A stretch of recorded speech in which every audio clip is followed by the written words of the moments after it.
Wow, guys, it's the Dipped podcast, and we are so happy to be back and with some very special guests. We will introduce them in just a moment, but first, I'd like to introduce the crew. We've got... What up? It's your boy Kevin, aka Atticus Warhol, aka Lab the Rat, aka the Ronin of Little Tokyo. Back at it again. Showtime. Nice. Sevy Sev, Cash Money Sev the Savage. We don't have the soundboard today, so I'm making the noises with my mouth. You already know who it is. Every week, it's your boy Q. Burr, burr, burr. And oh my gosh, we got some very special guests. If you guys didn't notice, we're in a different, whole new setting every episode, somewhere new. Isn't that exciting? So please introduce yourselves. My name's Michael Murata. I'm the producer for the Shokudo Series, and I don't know, I wrote a little music for it and kind of connect people. Nice. Co-hoster. Yeah, co-host when Luke makes me. Nice. I'm Luke, and I'm the director, editor, everything with filming, basically. I'm behind the camera. Cool. So. Nice. Glad to have you guys here with us. It's a beautiful day. Yeah. Thanks for having us over at the Shokudo. Like, you know, It's really cool. the whole atmosphere is very, you know, like... It's better at night. But it's all right. Yeah. It's pretty awesome. What type of events have you done here, with this space? And can you tell us a little bit more about the space? Well, John, who's going to be late, hopefully he can make it on the podcast.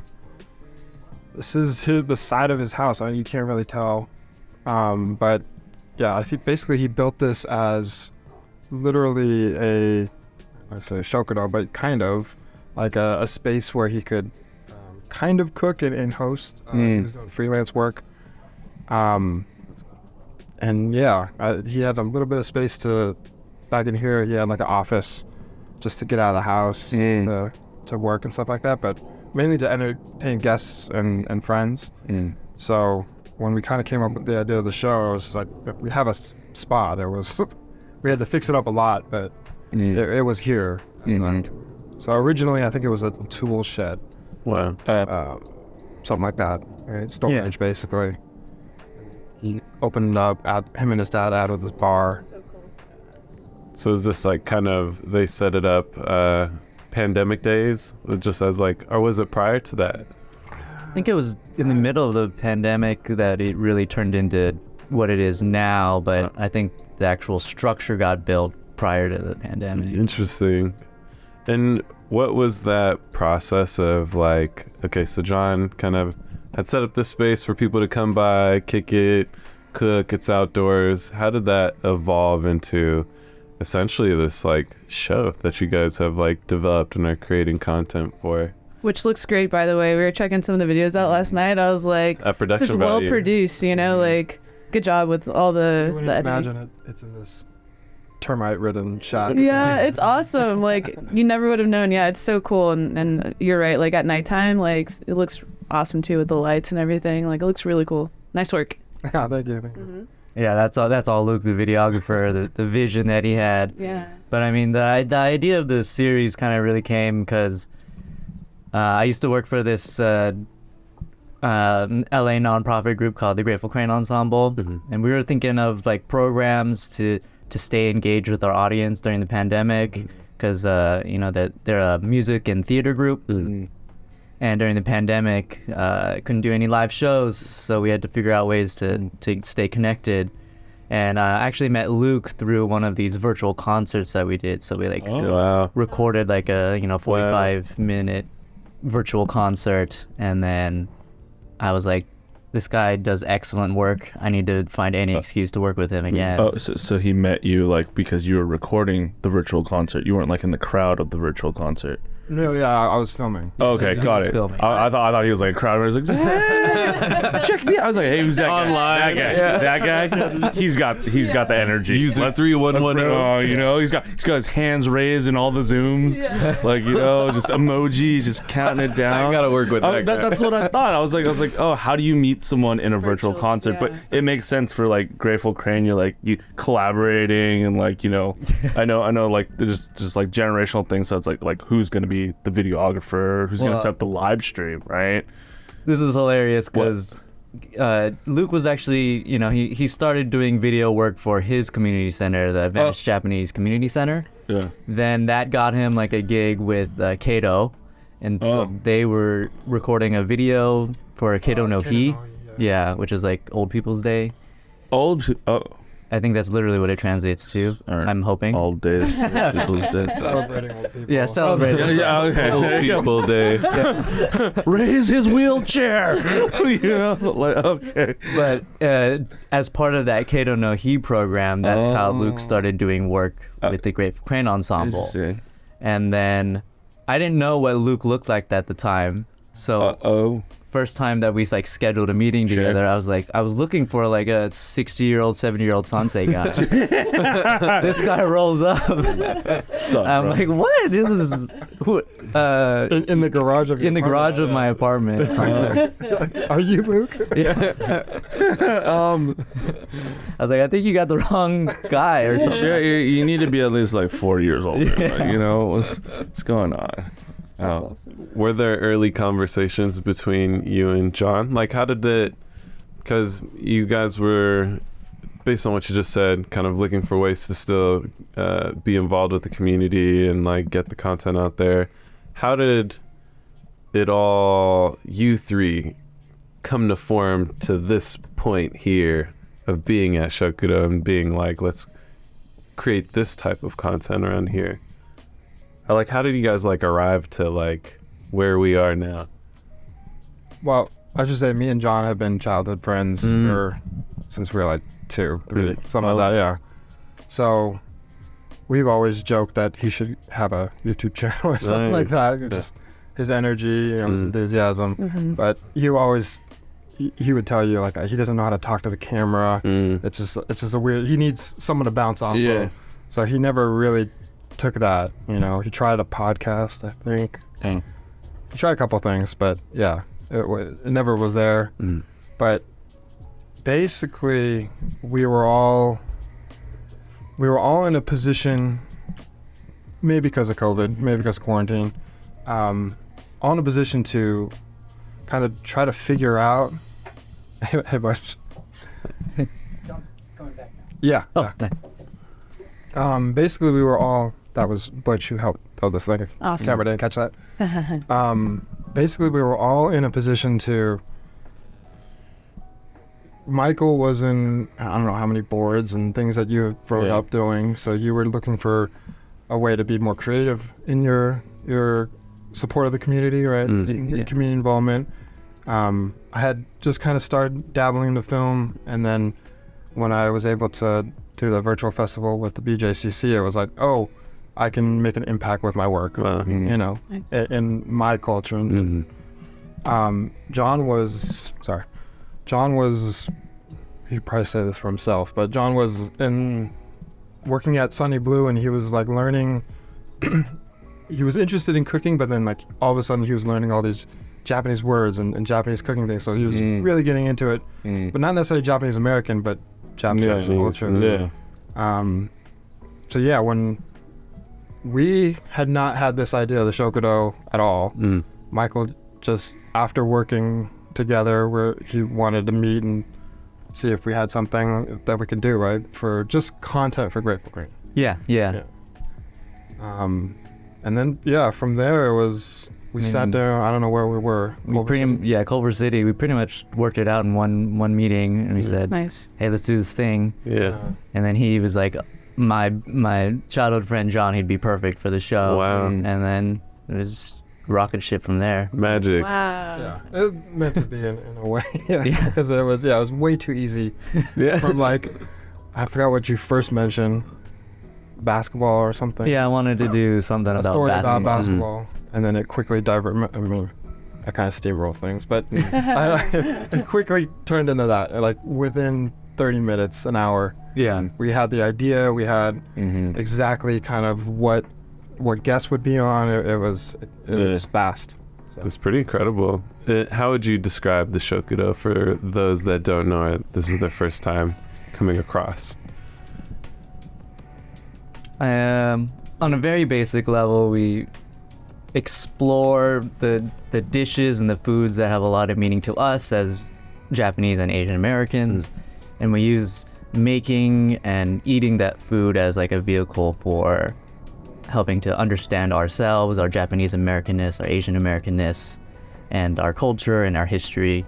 And along the way, we kind of like learn stories about, you know, what that dish went through as our, you know, great-grandparents, grandparents, parents made it or ate it. Yeah. That's pretty amazing. How?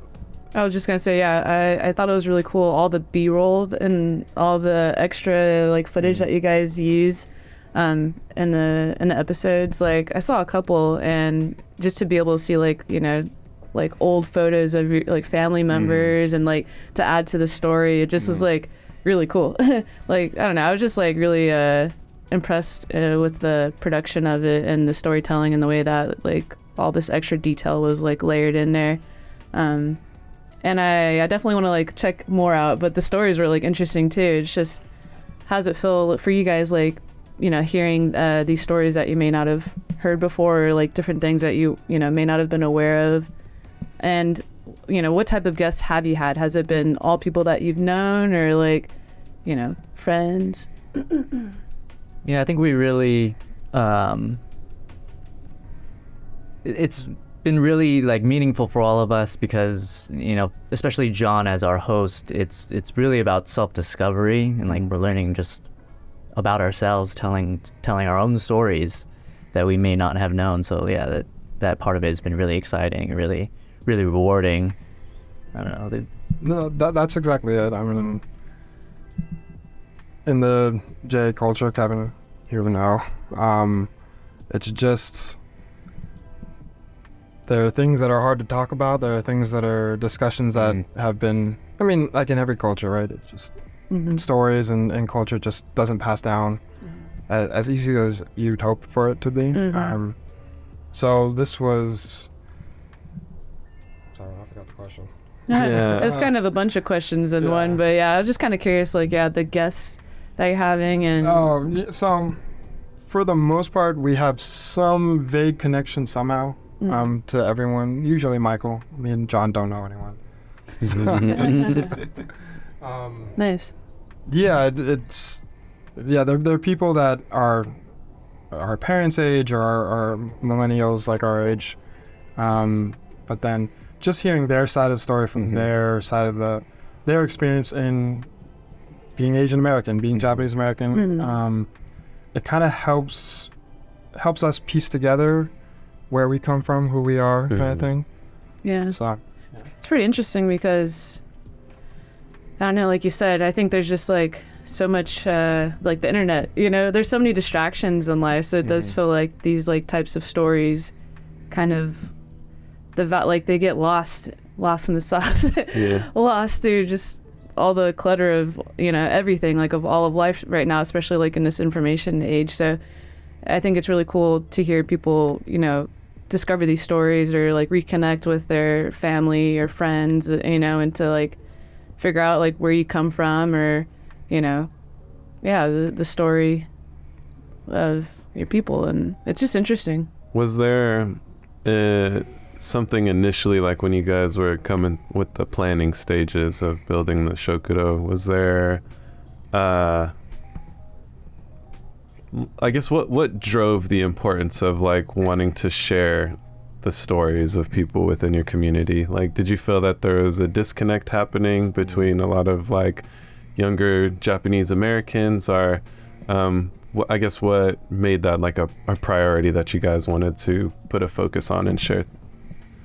I mean, Luke here, he's the historian over at the VJCC. Oh. So, I mean, technically. Wow. that's what they told me. Yeah, that's But, cool. you know, he does a really good job of, you know, hearing a bunch of stories, finding the ones that are interesting, that need to be preserved and told.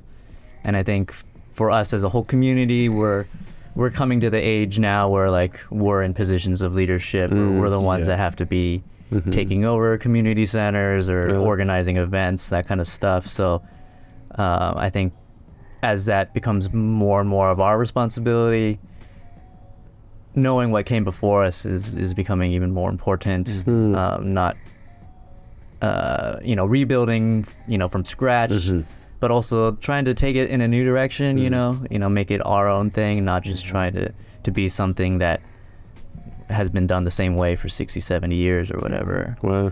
Yeah. And so that's why when we made the series, we really try to have an aspect that is honoring, our parents, grandparents, but also telling it from our perspective.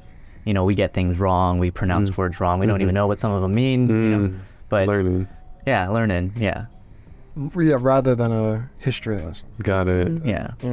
That's Yeah, awesome. we're pulling in old photos and old stories, but we didn't want the old sensei that our parents' age kind of telling us this is why it's important, but showing John and Michael too on camera, experiencing and like realizing the importance of it themselves is that's the enthusiasm we're trying to show. Yeah. That's awesome. That's beautiful. Do you feel like, and this is just question, just for question's sake, do you feel that there's like a disconnect or kind of like a little rift between, I guess, Japanese Americans and I guess more traditional like Japanese culture? Or do you feel like, I don't know, do you feel that way? Like with like amongst the youth, do you feel like Japanese Americans are kind of like a little bit more detached from their culture? I guess I'll take this one. As a fifth generation Japanese American, I think it's because there's this like rift in terms of like or concentration camps in World War II and kind of assimilation, where like a lot of Japanese Americans are pretty much like whitewashed, and it's all because of like the concentration camps and being told that like don't be Japanese, be American, so then we kind of surrounded ourselves with sports and just like the foods that we find traditional, but we don't know where they come from, so it's kind of like it takes a lot of effort to dig deeper. Sometimes we're not just appeased by like, oh well, this is how we've always done it because of tradition. And it's like, well, where does that come from? So I think our generation is because there's so much more information out there, we have the access to be like, oh, I want to go to Japan, I want to learn more about where like this food comes from, whether it's like spam musubi or udon or ozoni. It's funny, I don't do ozoni. What? Yeah, until I saw your episode, I didn't know what it was. What is it? Whoa. Explain to it. Did your family know what it was? No. Your family didn't know No. what it was. That's insane. Explain to them. What about Nishime? I don't know what that is. What do you do on New Year's Day? We go, Japanese? we yeah. Like we eat sashimi and That's the tempura, point, right? right? But we don't have any of that. It's completely Yeah. evolved. It's evolved, and then like we don't have like what is the large bento again? What? The the bento yeah, Oshogatsu. oshogatsu, where you add your own thing. We don't do that either. Our New Year's is completely different. Casey Kito from Fugetsu, he's like, you don't do ozoni? I'm like, nah, man, I'm just gonna roast this mochi up and eat it with like nori. And they're like, what? And honestly, it was a trip for me because my tradition's different, right? We just don't do that. But then until like I see like their show, I'm like, oh, well, maybe this is something that I need to bring back, because this is something that most Japanese Americans do. But for me, until I went to like go do mochitsuki, I'm like, we don't make a soup during like New Year's. We don't eat soba at midnight. We don't do a lot of these things, right? That's because like my grandparents and stuff just decided to make their own traditions, forget what they had and move on. Interesting. So it's kind of like how you guys are saying, it's like, oh, going back and revisiting, being the historian of like, the Venice like Buddhist like temple, or just like, being the curator of like the Shokudo Stories is just like, how many other people are there out there like me who just have no idea Yeah. I'm sure a bunch. until you're just like, Yeah. like ready to go. But yeah. That was John. Yeah. John has arrived at the perfect segue. John has arrived. We need some happiness right now, right? Don't cry over my sad story. Should I go around? No, you can come through this way. It's okay? Okay, sounds good. Hey guys. Well, Glenn, what's up? Nice to see Yeah, you. Very nice seeing you. So sorry for the leakage. Hi. Wow, Come it's on so in, professional in here. Can I sit here? Yeah, that's Yeah. your seat. All right. Hi. Hi. Hey, good. Hello. There you go. Microphone. Cool. Oh, so Hold the Audio Technica to your yeah, face. you'll just want to make sure that you're talking. All right, ladies Like and gentlemen, this? we'd like to introduce the third leg of the Shokudo. Hello. Hi. Oh, hello, people. Nice to meet you. My name is John Kenzo, and welcome to the Shokudo. Actually, you guys been here, so technically not welcome. But hi. You're not welcome. We didn't have the opening spiel that you. We'll just have to. We'll edit that to the front. Yeah. That's fine. Okay, well, And then it'll clip, and then it'll run in. Yeah. we'll do that then. John, Devlin, please tell us your part in the Shokudo. Yes, sounds good. Did you give the Disney speech yet? We did. So to answer that question, there is a really, really good way to describe that. So basically, I look at this whole thing as like a Disney production where Michael would be Roy Disney because he does the numbers and stuff and he talks to people and he's really like sharp-minded. And then we have Luke, which is like Walt Disney because he's like the mastermind and he's like, he wants to craft stories and he has ideas about that. And I am Mickey Mouse, where I'm just like, hello guys. That's my role. My role is just to be Mickey Mouse and Luke just to say created- hi. Okay.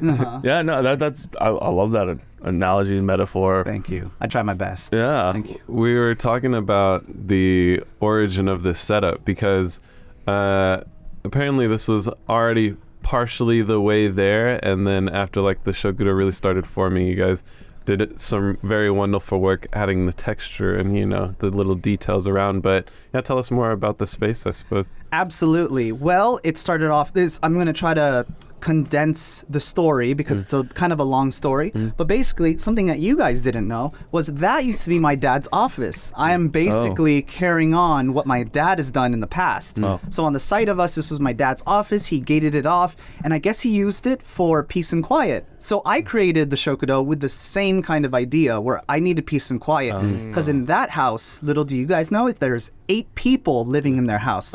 2 kids, my sister, my brother-in-law, my dad, my mom, Audrey, and I. So it's kind of crazy in there. I have massive attention deficit disorder. I cannot focus for my life. So I created this place.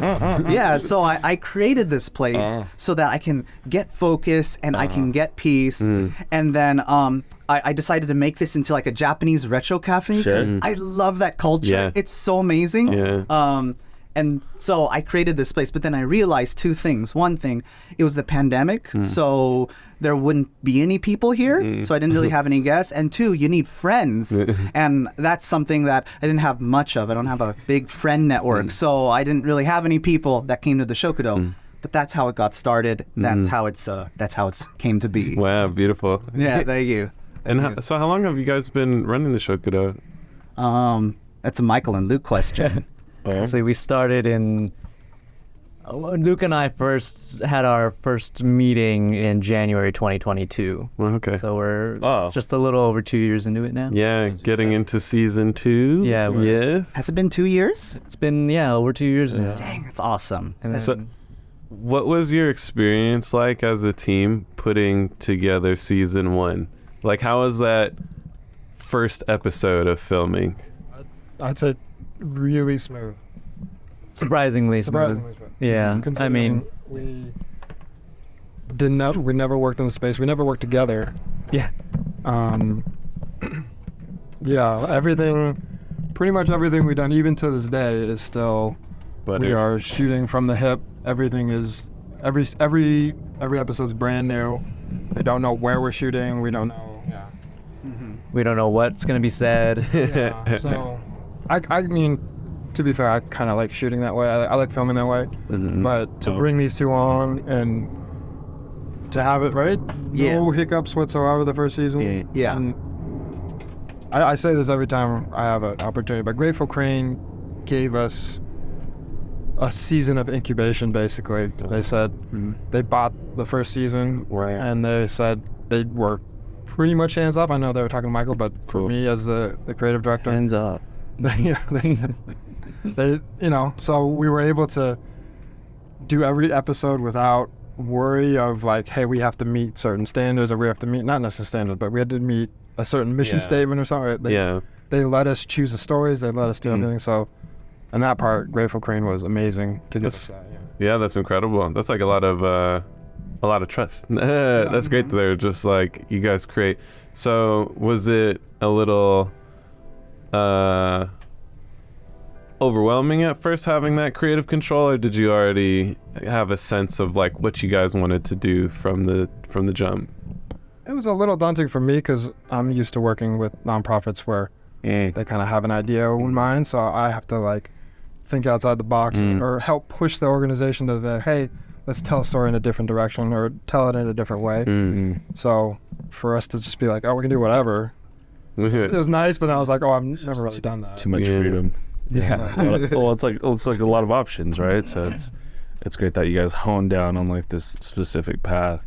You know. Yeah, but together we knew what we were doing from the start. So. And to answer your question a little bit, it's so fortunate that we're able to like gel really well together. Like all bases are covered. Well, let's extract that. There's always a thing, but we are. We work well together. So from the get-go, even if we didn't really, we were trying to hone in our storytelling style or trying to do this and that. Everybody here was so like-minded that it was so easy to make something. So that's really great.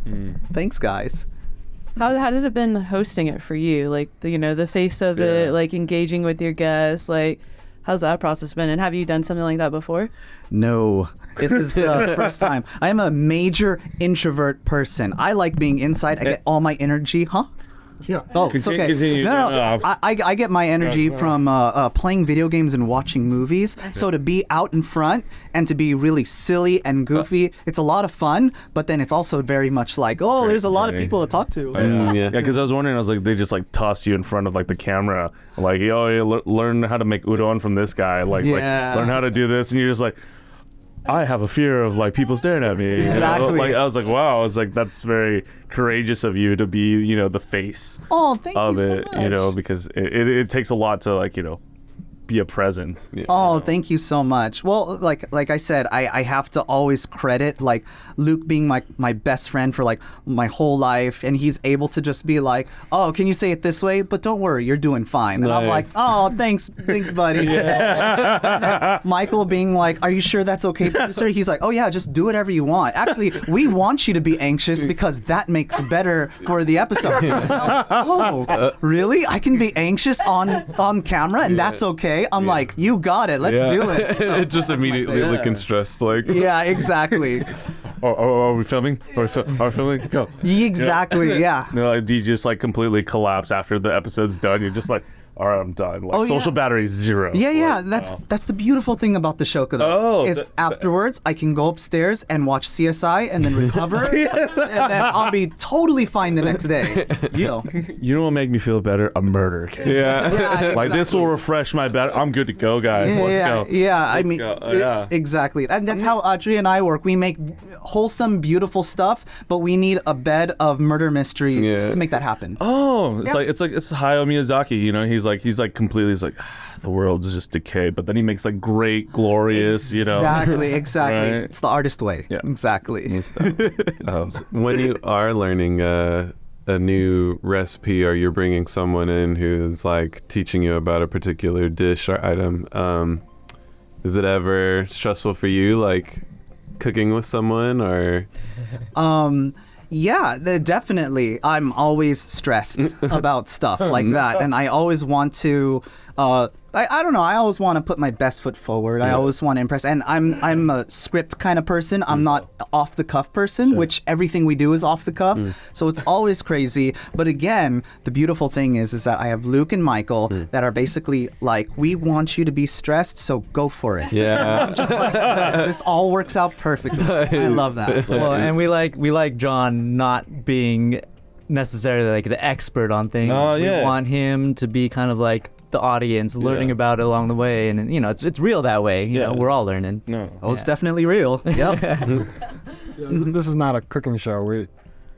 It's culture. Nothing we cook is we would recommend exact. We follow the recipe. It's just Yeah, it's watching John learn a recipe. Yeah. It's not John teaching. Yeah, that sounds like the next step of like, you know, how like PBS kind of like teaches you something, but then it's like, let's put a person who's actually learning. It's like reality TV learning, you know. It's like, all right, you're gonna put together, you know, a cabinet. Like, well, let's go. Like, well, what? Yeah. I thought what happened to the food? What happened to food? It's like, oh no, this is what you're learning today, you know. And it's very spur of the moment, but I think that's great because it is like slightly scripted, but it's also a little bit of like reality TV. You know, that you can be yourself, and it's not like, oh, we casted this person and he's acting like this. It's like, you know, you're just living genuine and real, you know, with like all these like real topics that are like not always, you know, like the happiest moments, but like they tell kind of like, you know, our story. So, Yeah, absolutely. Thank you. yeah.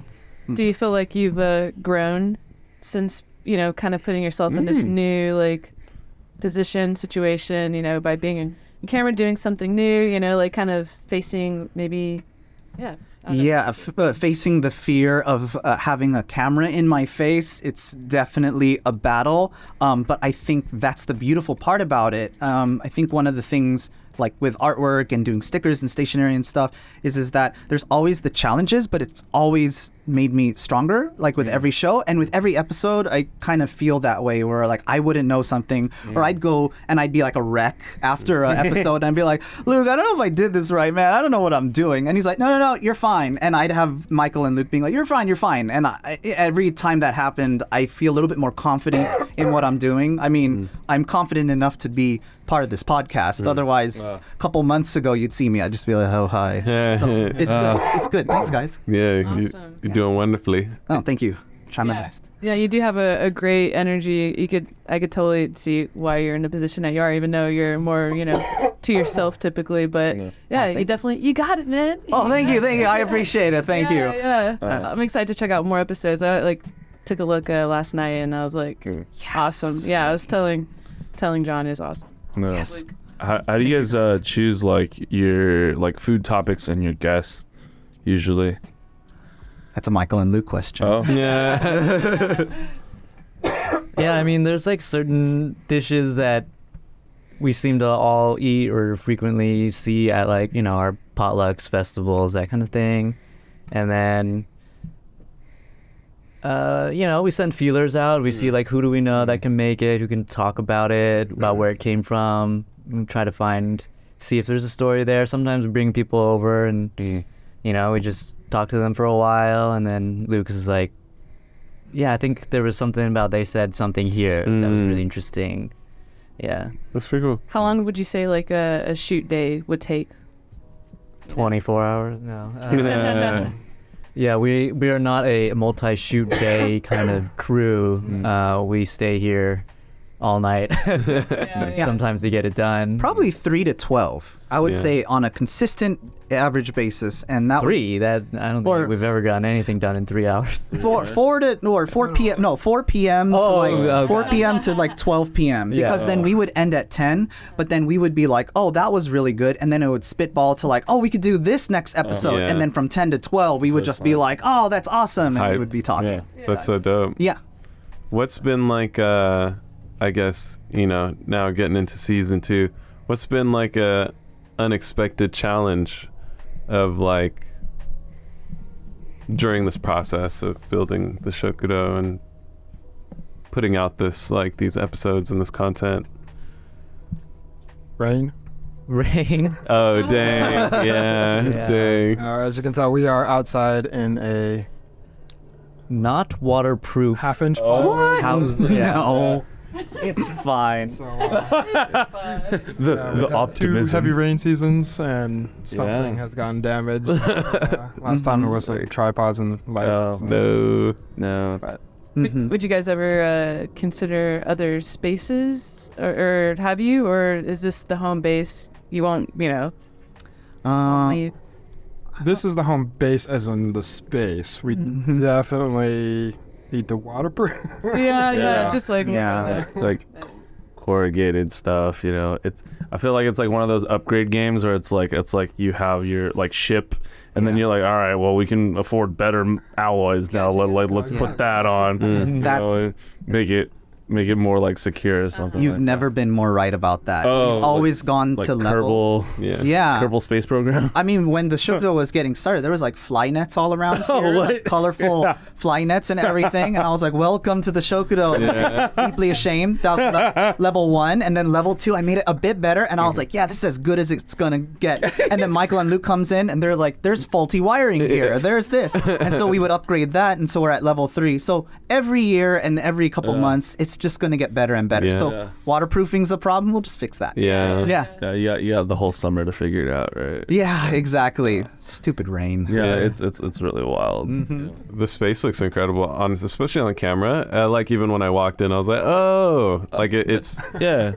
it's not. I mean, you guys keep talking like it's not impressive, but it is impressive. Give us like a little like a little kind of tour of like the things and kind of like delicate kind of details, like this thing behind you and this board and Thank you. stuff like that. I really appreciate it. Well, all of that set dressing is Luke and Michael. Oh, okay. You know? So, like, yeah, I can take it to a certain stage, but then afterwards, I think it's beautiful, but then Luke's like, no, it needs more of this. And then Luke does it, and it's like, dang, this is beautiful. Yeah. Shoot. Yeah. So, Nice. it's all Luke and Michael. Because you do like you have to think of it from like a visual, yeah, like a that's camera all. perspective. Like, does it pop or? John had it decorated. It was like a lot of odds and ends. It felt like a yatai or something like Sure. that. There was Yeah. just there was cabinets and things, and he had all like the little details that you see. Those are all his. They were all kind of there. Yes. I just turned it into a film set. Yeah. Yeah. Yeah. Lighting. And, We took it from John. Yeah. That's fine. I'm okay with that. That's cool. Yeah. Have you always had a passion for cooking or food? And like, because that's like a key component of the show. Like, yeah. I started out actually not eating vegetables for the longest time. Luke knows me as the person who's a very meat and potatoes kind of person. Yeah. Oh. I feel you. And then not even meat really. Canned- just canned meat. Yes, I'm a canned food kind of person because my mom doesn't like cooking and my Okay. dad, he's just like, whatever. So I would always have like canned food and rice. In Tagalog, it's ulam and rice. So it's ulam and rice all of my life. And then I met Audrey and I had to impress Audrey. Oh. Because I'm like, she's not going to want to eat somebody who eats canned food. I remember in Philippines, I was just like, oh, are you hungry? Let me show you the kitchen. We went to the kitchen and I was like, here. And I opened up the closet and I was like, pick from any of these canned goods. Yeah. And she was like, is everything you eat canned? And I was like, oh, shoot. And I made the big realization. I'm like, everything I eat is canned. So, yeah. So in Asia, they know how to cook like vegetables really well. I learned how to eat vegetables in Asia, trying to impress Audrey. But then you live in Shanghai, you live in Philippines for a couple years, and you're like, everything here is delicious. And then I brought that back. I worked in a rice ball shop for a couple years, Sunny Blue. It's very close to us.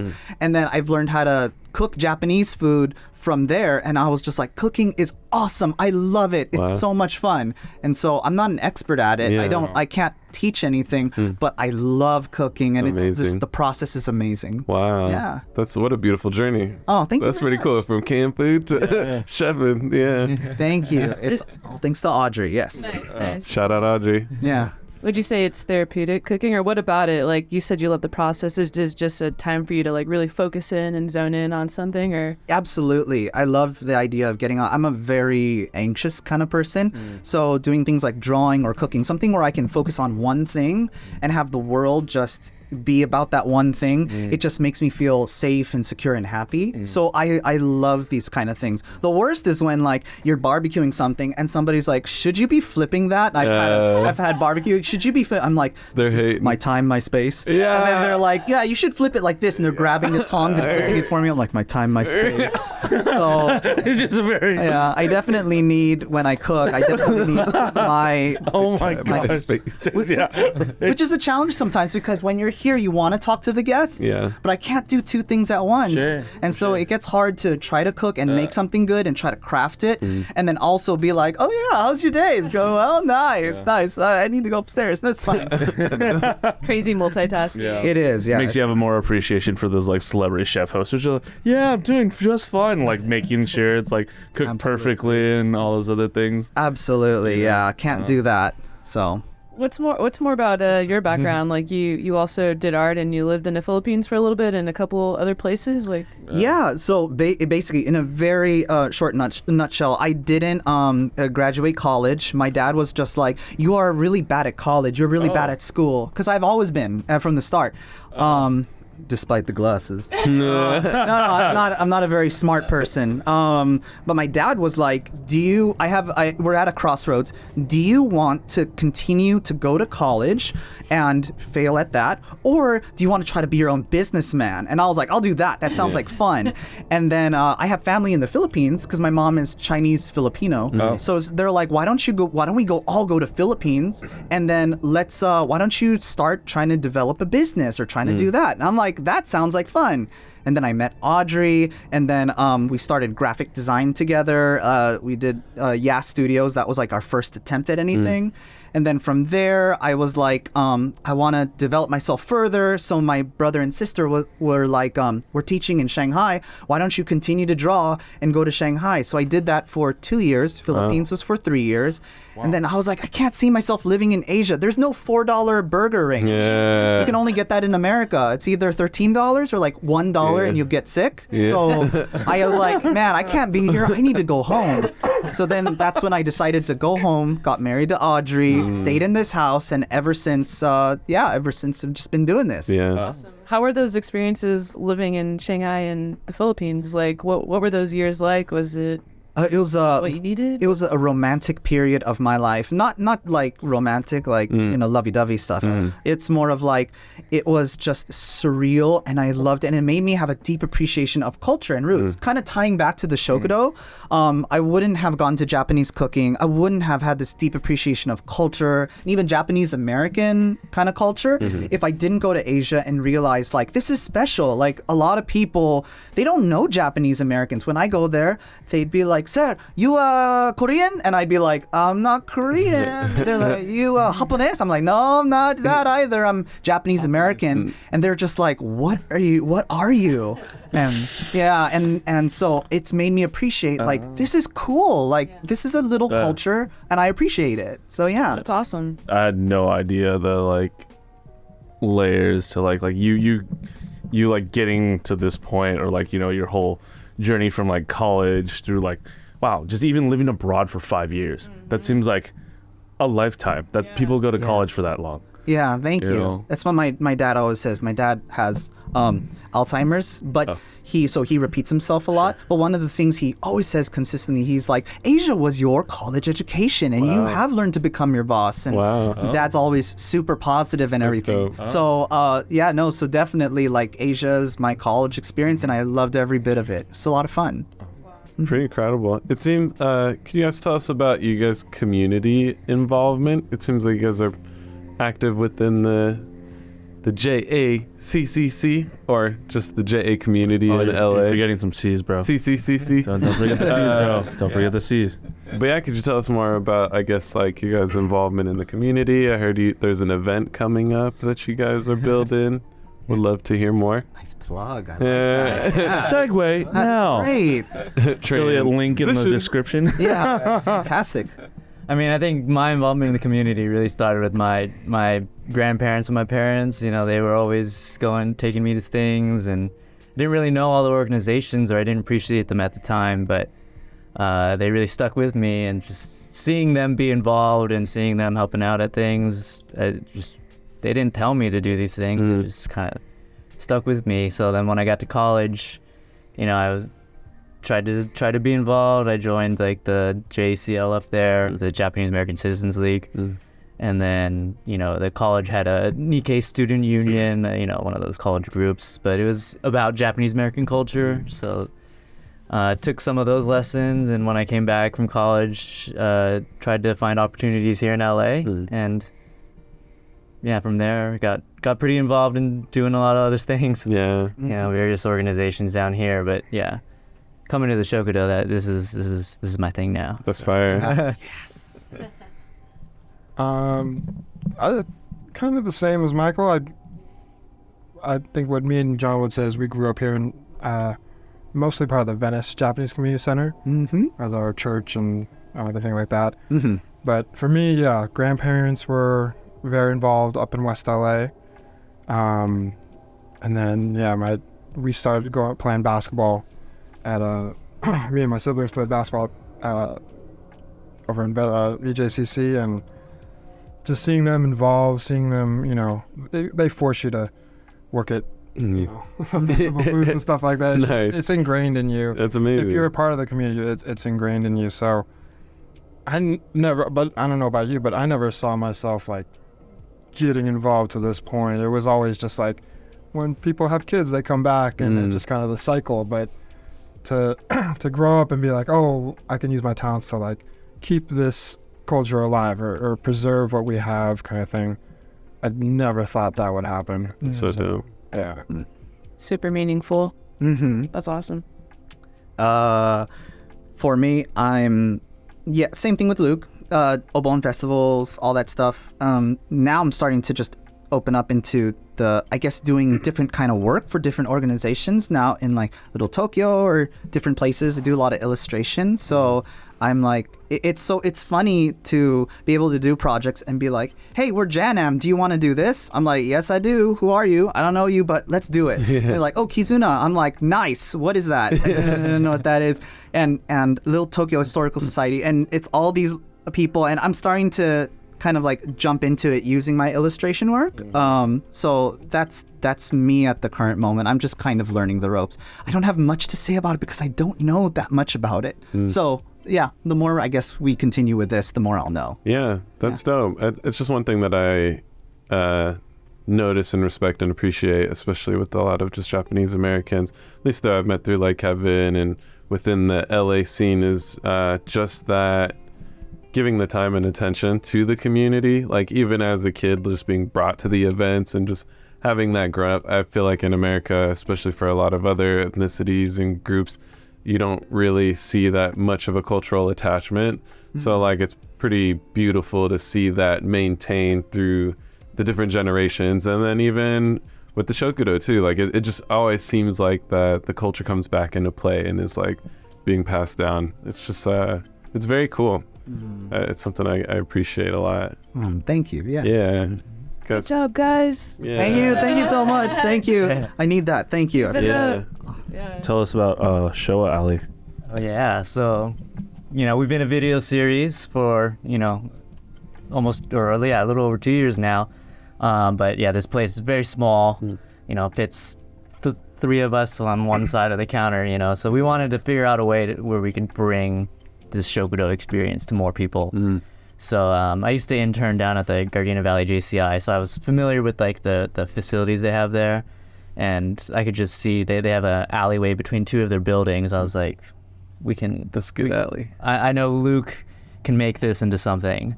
And so we had a little meeting down there. We talked to the executive director. She'd seen our videos. We invited her out here. She was on board. She was like, yeah, I think you guys trust you guys to figure out something. So, wow. Yeah, so we're taking the visual aesthetics that John really was inspired by, that retro feel. So that this era of Japan is the Showa era from like the 1920s all the way through the 1980s. Okay. And we're taking those visual inspiration and we're turning it into making a whole Japanese alleyway down at the Gardena Valley JCI. Wow. So that's why the event's called Showa Alley. Wow. Thanks, Fire. Michael, for coming up with the name. Yeah. Good name. Did I do that? Yeah. Yeah. I didn't know what show meant. Oh, You said we needed a name, and we're like, and then you're like, how about Shokudo. Yeah, Shokudoki. And you're like, how about Shokudo? I was like, how about Showa Alley? I'm like, that's better. We should do that. Thanks, Michael. So what type of, how will you guys be using that space? I know for the show, but will other activities and things happen there too? Or what? Or is that are you guys able to talk about that more? Or? Yeah. Can I freak out about the thing? Sure. So what's really cool about this event that I really love is that like we have entertainment, and then we have vendor booths, and then we have like food that's being made by Chris Ono, right?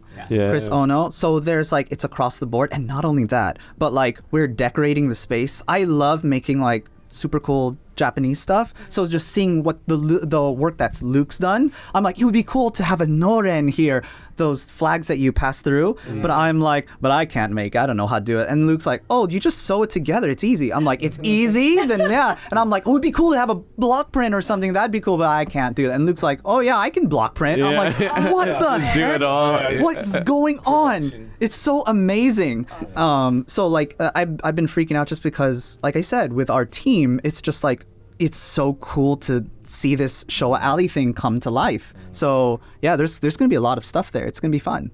Yeah. How was that process of putting it together? Like from idea to fruition. I heard that it's sold out. Congrats, right? Oh, thank you. Choo choo choo. Yeah. Oh, I see. Oh, dang. I was looking forward to that. I saw your other podcast and I saw the noise machine. I was like, oh, cool. I want to press the button. Yeah, next time. Shoot. Yeah, I mean, when we started this, we were like, maybe 150, 200 people might show up. Yeah. And then we were like, we'd be really happy with 250. Yeah. And then we sold out before our early bird period even ended. Incredible. So we were just shocked, floored by it. Incredible. Yeah. Thank you. Which is wild because, like, I think, what is it? Your timeline was like a week, within a week. Yeah. Right? You're like, oh, dude, we had like under 100 sold. Yeah. And then for some strange reason, you know, just day after day, just kept you know, that early bird really hit people. For an event that's never happened before, we're really surprised. That's amazing. And when is that event? And will you guys, like, what's your plan with it moving forward? Like, multiple events throughout the year, and then also occasionally filming the series out there too, or how do you, or still in the works? What do you guys want? Now let us get through the first one. I mean, it's gonna be April 13th, Saturday. I mean, Okay. Beyond that, we'll tell you on April 14th. Yeah. How it goes. Tell them about some of like the activities, like the lineup, and like the vendors that we have, and I don't know, just Yeah, do we have a final lineup plug yet? it. It's Final lineup growing. I know. it keeps growing. Keeps Awesome. I set a hard Ticket sales deadline, are growing, a month you know. ago, and it's just I mean, yeah. But I mean, so entertainment-wise, we got the Taiko group from the Gardena Valley JCI. They're gonna just kick us off, and then one of my friends, she's a koto player, so she's gonna help set that Japanese ambiance. Right. We got another group playing Okinawan folk music. And then we're gonna close the set with the group called the Cherry Blossoms, which actually I'm part of now. Yeah, so we do. I don't even know how to describe our music, but yeah, just easy going, feel good music. Very cool. Yeah. What's some of your music inspiration? Me personally? Yeah, like any artists or any particular genres that you're like into. I mean, I grew up learning classical music on piano, and then I really like jazz. I really like swing era jazz from like 1940s, 1930s. Cool. I really like music of like Bill Evans. He's Bill Evans. Yeah, jazz pianist. Like I get a lot of my voicings and and then like in terms of like instrumentation and composing, Joe Hisaishi, he did all the music for the Miyazaki films, and then John Williams, obviously, like that guy's a genius, national treasure. John Williams. Okay. The first time I saw you play piano was when we did that like 21-hour video shoot. Oh God. That crazy video shoot for the virtual concert, John. the virtual concert. And I just remember that backlit rainbow light that you put behind Michael, and then Michael played Man in the Mirror, and I was like, yeah, he's pretty good. And then you played, I was like, oh shoot, he's really good. Holy crap. I'm like, my camera is just like, I was just like, whoa, he's really good. Luke's like, get back on the camera. I'm like, sorry. Yeah, nice. How long? So when did you start playing? And do you just do it kind of now? So you're part of a band now too? What's your musical back, or what's your? What is the cherry blossoms? Oh, What do you do? this is getting far from the show. We'll round it back. Yeah. I mean, I started piano when I was 5, and you know, I didn't have that traumatic Asian experience. Oh. Learning music. So I beat your knuckles. Stuck with it. yeah, You were so too good to have your knuckles beaten. I had fun with it, so you know, I just never put it down. I've always been playing. But yeah, I mean, in middle school, that's when I like really started to pick up all these other instruments. So I started playing trumpet, sax, flute, clarinet, that kind of stuff.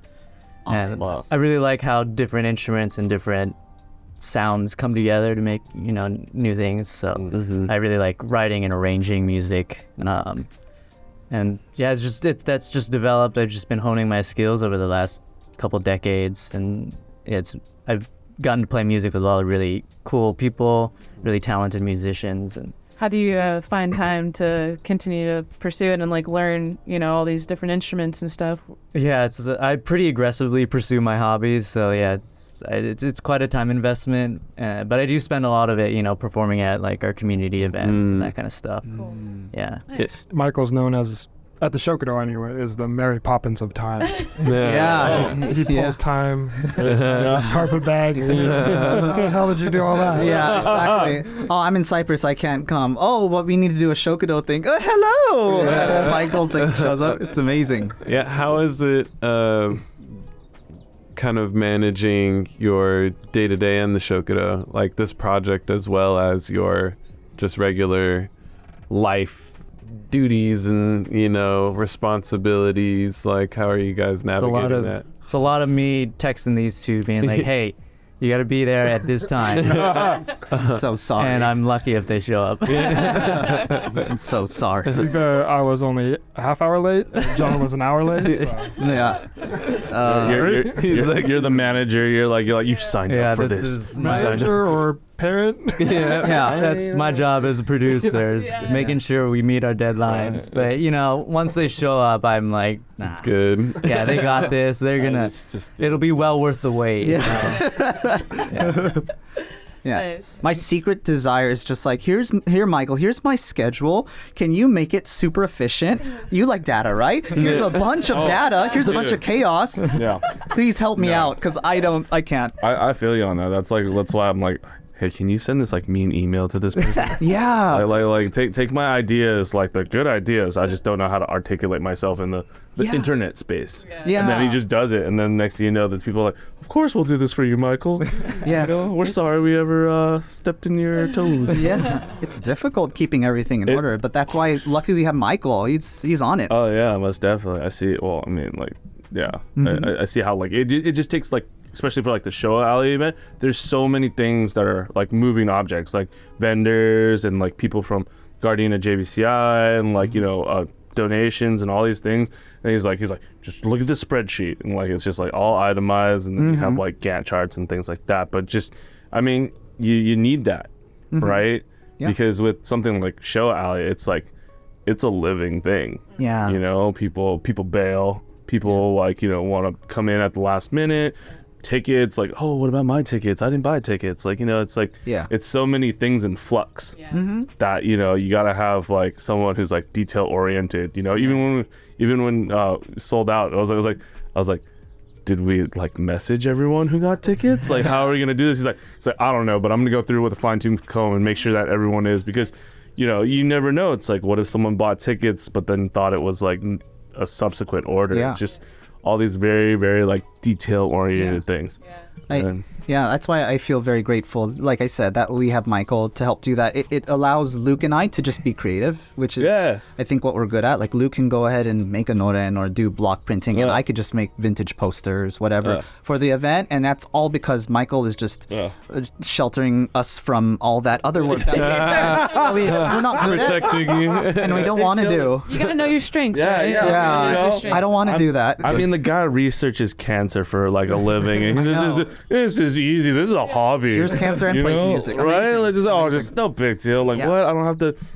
Come on, now. For sure. Like, just shoes it in. Right? It's cool. You guys fit really well as a team. Like, this all kind of like magically comes together to create. Like, the individual, just like it's like, yeah, you guys. Perfect. Yeah, it makes sense why the production value of the show's so good. You got the right energy. It seems like you guys kind of are fitting the roles very nicely. Thank you. You guys have like very distinct strengths that are like key to like aspects of the whole production of the thing. It's pretty cool. Yeah. Thank you. I mean, But to be clear, John was right. It's smooth because Michael does 90%.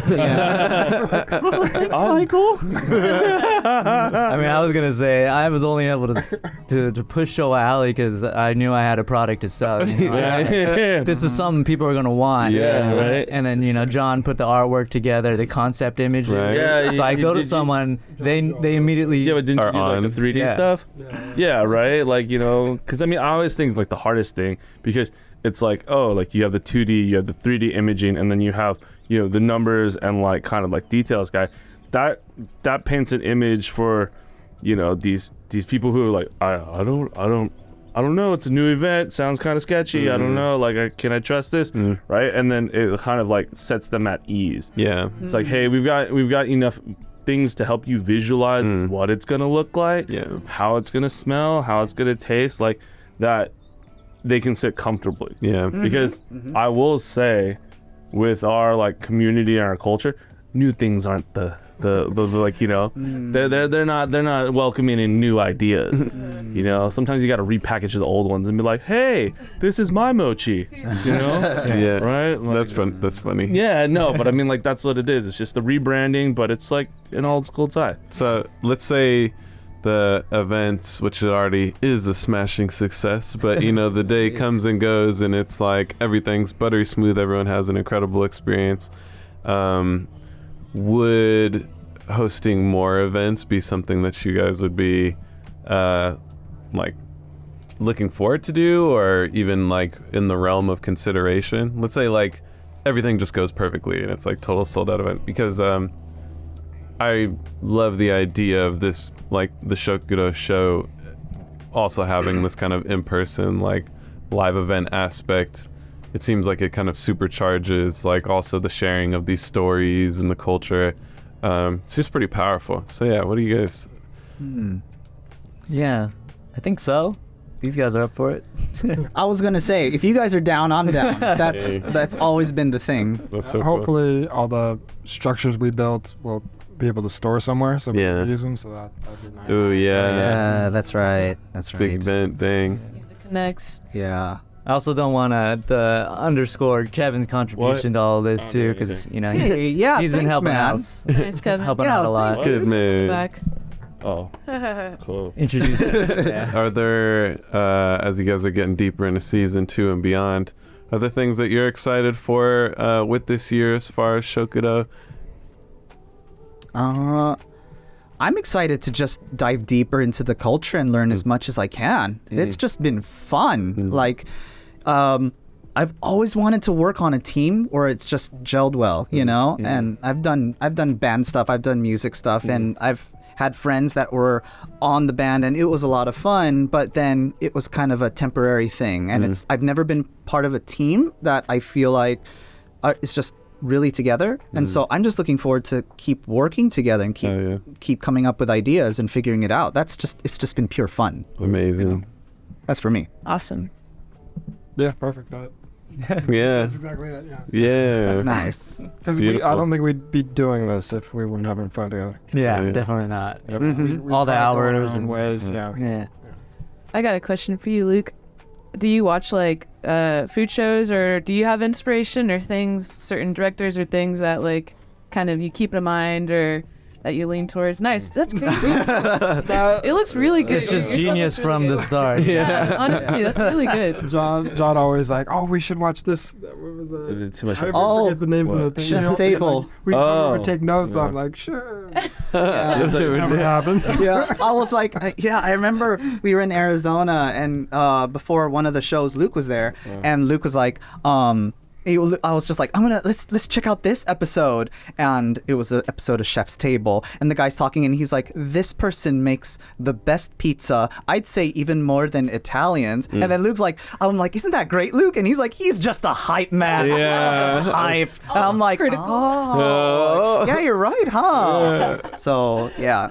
Like, I need a hype man. Yeah. So Luke has a really great innate sense of like storytelling already. So like we all trust in what Luke does. How long have you been doing it, or what's your background? Just before we kind of wrap it up, I'm kind of curious. Like, where you? Film, it's been like 6-7 years. It was just, it's always been just something on the side.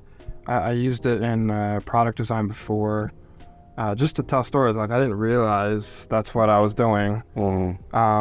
But yeah, it's been kind of the same formula too. It's just been like, I use it as like, I'm just there to figure out the story on spot. I can't, if I don't research anything, it's just a conversation. Everything's always candid. So in that sense, I don't like research how to do certain things, because it's just like, it's just whatever comes out in the conversation we have. It's what the story is. That way it's less of my bias coming out. You're like, you have to hit these like markers. Yeah, it's like I'm here to do the interviewee a service, right? Yeah. I'm telling their story. So that if I always have that mindset, I feel like we adapt. Yeah. I don't think that answered your question, but I think that's really cool, and it makes sense. And I think that type of rawness and that candidness is like that organic, content is like the best. And I think that's part of why you guys' stuff is just awesome. And I'm excited to see it. Like I just started checking the page out yesterday, but I'm excited to see what you guys do and like how this event goes, and stay in touch. And then if you guys need extra equipment or anything, like Appreciate it. Holler at your girl. Nice. Is there anything that you guys would like to share with the audience? Maybe like, I don't know, upcoming plans for the show or anything like that? Anything you'd like to plug? And then I have one question that we'll wrap the podcast up with after. Yeah. I mean, we were originally going to say come to Showa Alley, but now it's sold out, baby. Don't come to Showa Alley. Don't tell anyone. But just watch the show. In lieu of that, you can follow John's artwork, get some of his stuff on at, what is it, Kenzo Illustrations? Kenzo Illustrations, and then Audrey and I have our little thing, Okea Stationery Company, and that's something that we've been doing. I just came back from an event yesterday, so follow us on that. There's a lot going on. Instagram, that is. Instagram, yes. And what is the Shokudo's Instagram? At the Shokudo Series with the underscores in between the words. At Shokudo Series. My last question, unless you guys had all right, so it's kind of a bold move, and like you said, being on camera, you're putting yourself in a vulnerable space to kind of make this decision to go for something and then just actually do it, and not only do that but collaborate together to build it. What's some advice that you would give to someone who potentially is considering pursuing something like an atypical passion, or wants to kind of get into a field that isn't just regular 9-to-5 work? I don't know. I think we've always described ourselves as scrappy, finding, just going out there and finding what we need, and not being afraid. Yeah. I think it's just dependent really solely on the quality of the spirit of the project. And it's kind of sounds spacey, but that's something I definitely believe in. If you love something so much and you have people who are understanding and you're not afraid to fail, and when you do fail and you encourage failure, like Luke and Michael, just mess up, it's okay, because we could just keep it and it'll be a funny reel, and then we keep going, let's make another episode. You're gonna get to some really cool places. Like with my personal stationery stuff, I sucked in art for years, but then that little shed right there, I spent a year of just basically torturing myself of trying to like draw lines, and I've had Audrey encourage me. I messed up every single day and I felt horrible pains, but then at the end of it, you're like, oh my gosh, this is a beautiful, wonderful new thing. I could be an illustrator. So that's the spirit of the Shokudo, is never have anything perfect, keep messing up, and then just keep moving forward, and you're gonna find some really cool things that will happen. So yeah, that's what I would say. Being honest. Being honest. 100%. We like we've been saying this whole time, we are in this for our own self-discovery. It's interesting to us. just the idea that we're not pitching anything, we're not fabricating some story. We're learning. We're interest. Like the interest is real. John's enthusiasm in front of the camera is real. I think it's really easy to tell these stories when we're just like, as long as we're still interested in this, the story tells itself. The enthusiasm shows to it. I think that's Yeah, we don't need to worry about numbers or who's watching or whatever. We like what we produce. And I will say, Dr. Khan, further for what we're plugging or what are we saying, like we don't have a great social media. I don't even go on our social media. But I think because we're doing it in this way, we've had some really supportive, loyal fans. Amazing. That we don't reach out to them on social media. That it's like it's like a Sanse we meet someone that we just run into in the community, and it's affected them in a certain way. They're excited about the project. Wow. That's been like really nice to have. It's not a like, it's not a comment on our episode. It's like we get to see that in person. Yeah, Wow. exactly. Kevin is one. What? Yeah. And in the end, if Michael says that numbers don't really matter, it's about the character of the show and everything, you better believe that, because he's the numbers guy. So yeah. Incredible. Guys, quality of the spirit. I love that. That was a very beautiful answer. You guys answered that wonderfully. Thank you so much for sitting down with us. It's been an incredible time on the Dipped podcast, and we are grateful that we had this opportunity. Thanks for having us at the Shokudo. No, absolutely. Thanks for being here. Yeah, thank you all. Thanks, guys. For being here. Thanks, guys. Yeah, and we out of here, baby. Wow.